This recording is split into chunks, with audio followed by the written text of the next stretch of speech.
नमस्कार मित्रों, आपका स्वागत है एक और ज्ञानवर्धक कथा में। आज हम आपको अमावस्या और पूर्णिमा दो बहनों की कहानी सुनाने जा रहे हैं।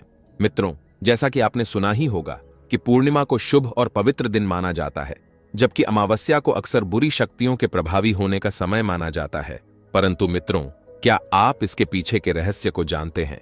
तो चलिए मित्रों, आपका ज्यादा समय नष्ट न करते हुए आज की इस पवित्र और ज्ञानवर्धक कथा को प्रारंभ करते हैं। मित्रों, एक समय की बात है। किसी समृद्ध राज्य में राजा धर्मपाल और रानी लीलावती राज करते थे। उनके दो पुत्र थे जिनके नाम वीरेंद्र और शौर्य थे। उनकी दो पुत्रियां भी थीं। एक बेटी का नाम अमावस्या था और दूसरी का नाम पूर्णिमा। पूर्णिमा, जिसका मुख चंद्रमा जैसा दिव्य था, वह सुबह से संध्या तक मंदिर में भगवान शिव की आराधना करती, गरीबों को भोजन देती, तुलसी को जल चढ़ाती, अपने माता पिता की सेवा करती थी। पूर्णिमा बहुत ही धार्मिक प्रवृत्ति की थी। वह हमेशा पूजा पाठ किया करती, गरीबों की सेवा करती और घर का सारा और सभी प्रकार का काम भी करती थी। वह कभी भी किसी कार्य को करने से अपना मन नहीं चुराती थी। लेकिन वहीं दूसरी ओर अमावस्या, जिसे राजसी ठाठ पसंद थे, वह दिन भर श्रृंगार करती, नौकरों पर चिल्लाती और पूजा को व्यर्थ का कर्म कहती थी। अमावस्या को पूजा पाठ में कोई रुचि नहीं थी। वह ना तो पूजा करती थी और ना ही कोई काम करती थी। लेकिन मित्रों, दोनों बहनें एक दूसरे को बहुत प्यार करती थीं, क्योंकि पूर्णिमा का स्वभाव बहुत ही अच्छा था। हालांकि राजा रानी का व्यवहार पूर्णिमा के प्रति अच्छा नहीं था। वे अमावस्या और अपने दोनों पुत्रों को ज्यादा प्यार करते थे। अब धीरे धीरे समय बीतता गया और राजा रानी के बच्चे बड़े हो गए। फिर एक दिन की बात है, राजा ने अपने बेटों का विवाह कर दिया। दोनों बेटों का विवाह हो जाने के बाद अब बेटियों के विवाह की बारी आई। अब दोनों बेटियां जवान हो गई थीं, इसलिए राजा से सभी कहते थे, अब इनका विवाह भी कर दीजिए। जवान बेटियों का अधिक समय तक पिता के घर में रहना ठीक नहीं है। तब राजा कहता, हाँ, विवाह तो करना ही है। फिर एक दिन रानी ने राजा से कहा, महाराज, पूर्णिमा तो साधारण ब्राह्मण के योग्य है। इसे किसी गरीब के घर ब्याह दो।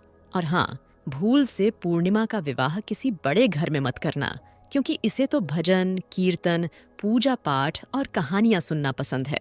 अगर यह बड़े घर में गई तो यह सब नहीं कर पाएगी। इसलिए इसकी शादी किसी गरीब के घर में ही कर दीजिए। रानी की बात सुनकर राजा साहब ने कहा, ठीक है। फिर रानी ने पुनः राजा से कहा, महाराज, अमावस्या भी तो विवाह के योग्य है। अमावस्या तो एक राजकुमारी जैसी है। इसके लिए भी वर देखिए और दोनों बहनों का विवाह एक साथ कर दीजिए।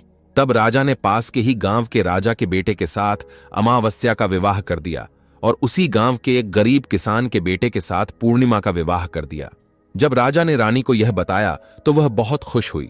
मित्रों, अब राजा और रानी ने बिना किसी विचार के अपनी ही बेटियों के बीच पक्षपात किया। रानी के कहने के अनुसार अमावस्या का विवाह धनवान राजकुमार से हुआ। उसे सोने चांदी की पालकी नौकर चाकर दिए गए। वहीं दूसरी ओर बेचारी पूर्णिमा को एक किसान के घर भेज दिया गया। उसे केवल एक पुरानी साड़ी और बस एक तुलसी का पौधा दिया गया। तब रानी मन ही मन चिंतन करते हुए कहती हैं, अब देखते हैं कि पूर्णिमा गरीब किसान के घर कैसे रहती है। क्या वह वहां भी पूजा पाठ करती है? देखते हैं भगवान उसकी क्या और कैसे मदद करते हैं। मित्रों, अब उन दोनों की विदाई हो जाती है। अमावस्या और पूर्णिमा अपने अपने ससुराल में चली जाती है। अमावस्या तो अब किसी महारानी की तरह अपना जीवन सुखपूर्वक और ऐशों आराम के साथ गुजार रही थी। वहीं पूर्णिमा भी अपने भाग्य और भगवान के भरोसे पर खुशहाल जीवन व्यतीत कर रही थी। अमावस्या का पति जो एक राजकुमार था, वह भी बड़ा घमंडी था, किंतु पूर्णिमा का पति शांत और सुशील स्वभाव का था। अब कुछ दिनों तक समय इसी तरह से गुजरता जाता है और फिर एक दिन की बात है, अमावस्या ने अपने घर पर शिव चालीसा का आयोजन किया और इस आयोजन में उसने गांव की सारी महिलाओं को आमंत्रित किया। सारी अड़ोस पड़ोस की औरतों को भी बुलाया। लेकिन उसने अपनी बहन पूर्णिमा को जानबूझकर नहीं बुलाया, क्योंकि उसे गरीब बहन को अपने घर में बुलाना पसंद नहीं था। उसे बुलाना मतलब अपने सम्मान में कमी नजर आ रही थी। उधर जब पूर्णिमा अपने दरवाजे पर बैठी थी तो गांव की औरतों ने कहा, अरे पूर्णिमा बहन, तुम्हारी बहन के घर शिव चालीसा का पाठ है, क्या तुम नहीं जाओगी? तब पूर्णिमा ने कहा, नहीं बहन, मैं नहीं जाऊंगी, क्योंकि मेरी बहन ने मुझे नहीं बुलाया है। तब गांव की औरतों ने कहा, नहीं बुलाया तो क्या हुआ, पूजा पाठ है, तुम चलो हमारे साथ। वैसे भी वह तो तुम्हारी बहन है। उसने सोचा होगा कि बहन तो आ ही जाएगी, उसे निमंत्रण की क्या आवश्यकता है। अब गांव की औरतों की ऐसी बात सुनकर पूर्णिमा शिव चालीसा में चली गई। जब अमावस्या ने पूर्णिमा को देखा तो वह गुस्से से बोली, अरे जब मैंने तुम्हें नहीं बुलाया तो तुम मेरे घर क्यों आ गई? अब जब आ ही गई हो तो चुपचाप एक जगह बैठी रहना, इधर उधर मत घूमना। तूने तो आज मेरी इज्जत मिट्टी में मिला दी है। जरा देखो अपने आप को, कैसे वस्त्र पहने हैं तुमने। जाओ उधर कोने में बैठो। और फिर उसने पूर्णिमा की गरीबी का बहुत मजाक भी उड़ाया। पूर्णिमा की आंखों से आंसू बहने लगे और वह भगवान शिव से प्रार्थना करने लगी। वह मन ही मन कहने लगी, हे भगवान, मुझ पर आप कब कृपा करेंगे? आखिर मेरा कसूर ही क्या है? पूजा पाठ करना, गरीबों की सेवा करना, काम करना, क्या यह गलत है? हे भगवान, मुझ पर कृपा करो। मित्रों, थोड़ी देर इसी तरह वह भगवान से विनती करती रही। शिव चालीसा पूरी हो गई और अमावस्या ने सबको प्रसाद दिया, लेकिन पूर्णिमा को प्रसाद नहीं दिया। अब निराश मन के साथ पूर्णिमा वहां से बिना प्रसाद के ही वापस अपने घर की ओर चली गई। मित्रों, रास्ते में वह सोचने लगी कि घर पर बच्चे प्रसाद मांगेंगे तो मैं क्या कहूंगी। फिर उसके मन में विचार आया, क्यों ना मैं अपने भाई भाभी से मिलने अपने मायके चली जाऊं। फिर वह चलते चलते अपने मायके की तरफ बढ़ने लगी। तभी उसे एक तुलसी का पेड़ दिखा। वहां एक चबूतरा बना था जिस पर एक बूढ़ी मां बैठी थी। उन बूढ़ी मां ने पूर्णिमा से पूछा, बेटी तुम कौन हो और कहां जा रही हो? क्या तुम मेरी एक मदद कर सकती हो? तब पूर्णिमा ने अपना परिचय दिया। फिर बूढ़ी मां ने कहा, बेटी देखो, मेरा तुलसी का पौधा सूख रहा है, इसमें थोड़ा जल डाल दो और चबूतरे की सफाई कर दो तो मुझे थोड़ी ठंडक मिलेगी। अब पूर्णिमा ने तुलसी को जल डाला और बूढ़ी मां को स्नान भी कराया। उसने उनके चरण दबाए। फिर पूर्णिमा ने पूछा, मां जी और कोई काम है क्या? तब प्रसन्न होकर बूढ़ी मां ने कहा, नहीं बेटी और कुछ नहीं, तुमने मेरी बहुत अच्छी सेवा की है, भगवान तुम्हारा भला करें। उन्होंने पूर्णिमा को खूब आशीर्वाद दिया और कहा, बेटी जब तुम अपने मायके से लौटो तो मुझसे अवश्य मिलकर जाना। पूर्णिमा ने कहा, ठीक है मां जी, और इतना कहकर वह आगे बढ़ गई। फिर चलते चलते रास्ते में उसे एक शिव मंदिर मिला। वहां भी एक चबूतरा था जिस पर एक बूढ़े बाबा बैठे थे। वे कोई और नहीं, स्वयं भगवान शिव थे, लेकिन पूर्णिमा ने उन्हें पहचाना नहीं। जब पूर्णिमा उनके पास पहुंची तो उन बूढ़े बाबा ने कहा, बेटी तुम कौन हो? कृपया मेरी एक सहायता करो, बड़ा पुण्य मिलेगा। पूर्णिमा ने अपना नाम बताया। तब बाबा ने कहा, बेटी क्या तुम इस मंदिर की सफाई कर दोगी? यह बहुत गंदा हो गया है और मेरे नहाने के लिए 2 बाल्टी पानी भर देना, तुम्हारा बहुत एहसान होगा। मेरा शरीर थक चुका है, इसीलिए अब मैं कोई भी काम नहीं कर पा रहा हूं। बाबा जी की ऐसी बात सुनकर पूर्णिमा ने मंदिर की सफाई की, भगवान शिव की पूजा की और बाबा के लिए पानी भर दिया। फिर वह आगे बढ़ गई। फिर थोड़ा और आगे चलने पर उसे काली मां का मंदिर मिला। काली मां भी एक बूढ़ी मां के रूप में वहां पर बैठी हुई थी। काली मां ने कहा, बेटी तुम कौन हो? क्या तुम मेरी एक सहायता कर सकती हो? तब प्रसन्नता से पूर्णिमा ने अपना नाम बताया और हामी भर दी। तब बूढ़ी मां ने कहा, बेटी यहां सब लोग पूजा पाठ करके चले जाते हैं, लेकिन कोई मंदिर साफ नहीं करता। देखो मंदिर कितना गंदा हो गया है, जरा इसकी सफाई कर दो। अब पूर्णिमा ने मंदिर की सफाई की, मां का श्रृंगार किया और पूजा की। उसके बाद बूढ़ी मां को स्नान कराया और उनके पैर दबाए। फिर उस मां काली के रूप भेष में बैठी बूढ़ी मां का आशीर्वाद लिया और वह आगे बढ़ गई। फिर आगे चलने के बाद थोड़ी ही दूरी पर एक नदी मिली। वहां भी एक बूढ़ी मां बैठी थी, जो कोई और नहीं बल्कि स्वयं गंगा मैया थी। उन्होंने पूछा, बेटी तुम कौन हो? कृपया मेरी सहायता करो। तब पूर्णिमा ने अपना नाम बताया और हामी भर दी। तब गंगा मैया ने कहा, बेटी क्या तुम मेरी थोड़ी सेवा करोगी? तब पूर्णिमा ने गंगा मैया की भी सेवा की और आशीर्वाद लेकर आगे बढ़ गई। अंत में वह अपने मायके पहुंच गई। जब उसकी भाभियों ने उसे देखा तो वे बहुत खुश हुई।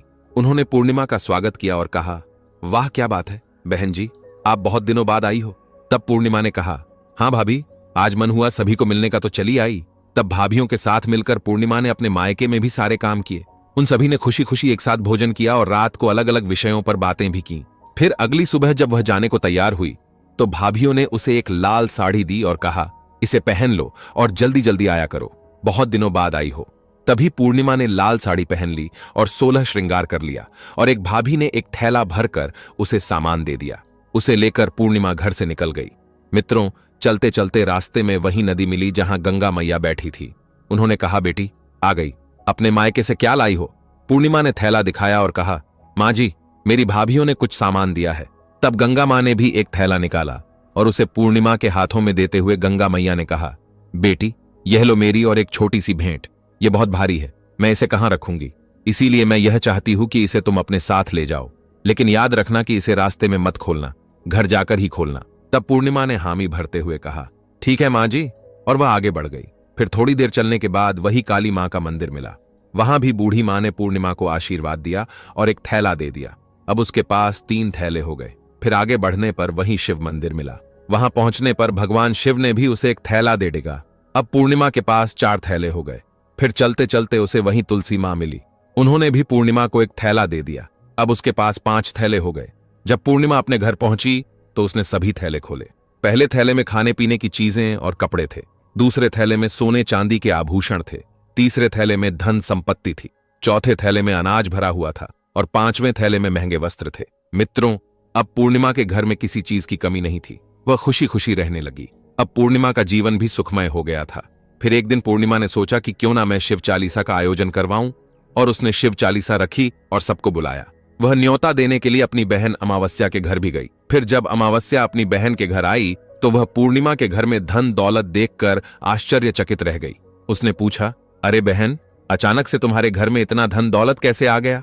तब शांत स्वर में प्रसन्नता से पूर्णिमा ने कहा, देखो बहन, जिस दिन तुमने चालीसा रखी थी तो मुझे नहीं बुलाया। फिर भी मैं बिना बुलाए तुम्हारे घर गई, लेकिन तुमने मुझे प्रसाद नहीं दिया। इसलिए मैं मायके चली गई और वहां से यह सब लेकर आई। अमावस्या ने कहा, अच्छा तो यह बात है, अब मैं भी जाऊंगी मायके। तुम भी मुझे डांटना और प्रसाद भी मत देना। तब पूर्णिमा ने कहा, अरे बहन, यह तो भगवान का प्रसाद है, मैं तो सबको दूंगी। लेकिन अमावस्या ने प्रसाद नहीं लिया और अपने घर जाकर बच्चों से कहकर मायके चली गई। अब चलते चलते रास्ते में वहीं तुलसी माँ मिली। जब उन्होंने अमावस्या को कहा, बेटी, यह चबूतरा साफ कर दो और तुलसी में पानी डाल दो, कृपया मेरी मदद करो। तब क्रोध में आकर अमावस्या ने कहा, अरे बुढ़िया, मैंने इतनी महंगी साड़ी पहन रखी है, ये गंदी हो जाएगी, मैं कुछ नहीं करूंगी। फिर कुछ दूर आगे चलने पर भगवान शिव मिले तो उन्होंने भी उससे ऐसा ही कहा। काली मां और गंगा मैया से भी उसने यही कहा। उसका ऐसा अभद्र व्यवहार देखकर सभी देवी देवता रुष्ट हो गए। अब जब वह मायके पहुंची तो भाभियों ने उसे देखकर कहा, अरे महारानी, ये कहां से आ गई? इसे तो कुछ काम भी नहीं आता, बस आ गई अपना मुंह उठाकर मुफ्त में भोजन खाने के लिए, बिन बुलाए ही आती है, इसे कोई शर्म भी नहीं है। और तभी रात्रि में अमावस्या खाना खाकर सो गई। सुबह होने पर वह बोली, भाभी मैं जा रही हूं। भाभी ने कहा, ठीक है, जाओ महारानी जी। तब अमावस्या ने कहा, भाभी, पूर्णिमा को तो आपने थैला दिया, मुझे कुछ नहीं दिया। भाभी ने कहा, तुम्हारे घर थैला पहुंच जाएगा। तब अमावस्या चल दी। रास्ते में गंगा मैया, काली मां, भगवान शिव और तुलसी मां सभी ने उसे थैले दिए। लेकिन जब वह घर पहुंची और थैले खोले तो एक में मिट्टी, दूसरे में पत्थर और तीसरे में सांप बिच्छू निकले। अमावस्या ने अपना सिर पीट लिया और कहा, हे भगवान, मुझे मायके में भी कुछ नहीं मिला और यहां भी कुछ नहीं मिला।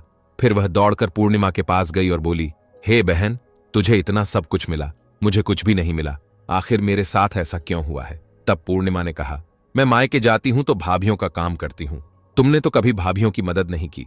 तुमने गंगा मैया, शिवजी, काली मां और तुलसी मां सभी को ठुकरा दिया और उनका अपमान भी किया, इसलिए भगवान ने तुम्हें कुछ नहीं दिया। तब अमावस्या ने कहा, बहन, मुझे माफ कर दो, मैंने सदा ही तुम पर अत्याचार किया, अब मैं भी भक्ति करूंगी। तब पूर्णिमा ने कहा, बहन, 3 सूत्र याद रखना, सदैव दूसरों पर दया करना, हमेशा और प्रतिदिन चालीसा पढ़ना। तीसरी बात, 108 बार ओम नमः शिवाय का जाप करना, इससे अब तुम्हारे सारे दुख दूर हो जाएंगे। घर आए लोगों की सेवा भी करना। अरे बहन, भगवान ने जो 3 सूत्र दिए हैं उन्हें प्रसाद के रूप में स्वीकार कर लेना और हृदय में बसा लेना। मैंने सच्चे मन से भगवान की पूजा की, सबकी की मदद की, इसलिए मुझे सब कुछ मिला। तुम्हारे पास जो भी था वह तुम्हारे अहंकार के कारण खत्म हो गया। अब अमावस्या अपने घर गई और पूजा पाठ करने लगी। वह भगवान शिव से माफी मांगने लगी और धीरे धीरे उसकी भी परिस्थिति बदलने लगी। तो मित्रों, जय हो भगवान शिव की। इस प्रकार अपने देखा कि जो मनुष्य सभी के प्रति दया भाव रखता है, उसके जीवन में चाहे लाख कष्ट हो, उनका निदान स्वयं भगवान करते हैं। परंतु जो मनुष्य किसी के प्रति दया का भाव नहीं रखते, उनका अपमान करते हैं, उनके पास सब कुछ होते हुए भी उनका धन वैभव छीन जाता है। तो मित्रों, अगर आपको यह वीडियो पसंद आया हो तो कमेंट बॉक्स में कमेंट करके जरूर बताइए।